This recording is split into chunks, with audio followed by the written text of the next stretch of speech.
us now on what's been happening on the market. Sithembile Bopela, Investment Analyst at FNB Wealth and Investment, joins us. Thanks very much indeed, Sithembile. So local markets in the green this afternoon. We had some good economic data coming out of China, and I see the local stocks were largely in the positive this afternoon. Was the main driver the good news from China? Yes, Devan, we've seen that positive economics, international economics primarily are quite a good driver of the local markets. And correctly, as you've said, those positive results coming out today were a good driver for the markets, which, as you did mention as well, was trading in the black today. But of course, it was quite muted. Volumes were still quite low, quite subdued, primarily because coming into the Easter holidays, we are having another short week. So traders are mainly sitting on the sidelines, waiting for further economic releases that are going to come through later on in the week, which should be supportive of international markets, or should give the market more direction, especially with thin results on the earnings front from a local perspective. And of course, like you said, it's going to be a short week, so you'll see that volume is really thinning out. Listen, what do you make of this blockage in the Suez Canal? It's now free, the ship has been dislodged, and I would imagine, I see the oil price just taking a bit of a dip. This had a bit of a hold on the market indirectly in some way, didn't it? Correct, it did. And I mean, oil prices already did have impacts from the OPEC's decision to continue to curb supply. So we did see the blockage in the canal, rather, also adding to much of the movements that we've seen in the oil prices. But of course, because of the expectation that trade is going to resume, or rather that the ships are going to, or transit rather, is going to be underway as soon as possibly by Monday, the oil prices have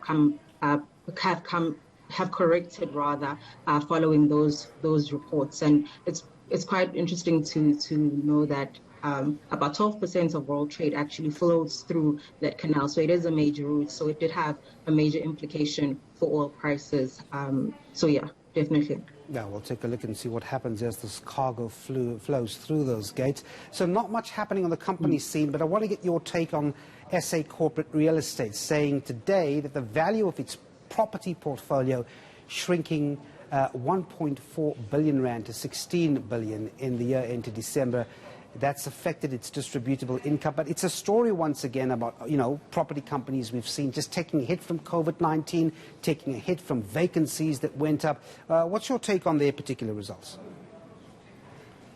So the results were well guided for. I think that, as you said, it was primarily impacted by COVID-19 related impacts, but and which caused them to realize contractions in distributions, but that was in line with the half-year mark, and also in line with the general strain that we've seen across the REIT sector.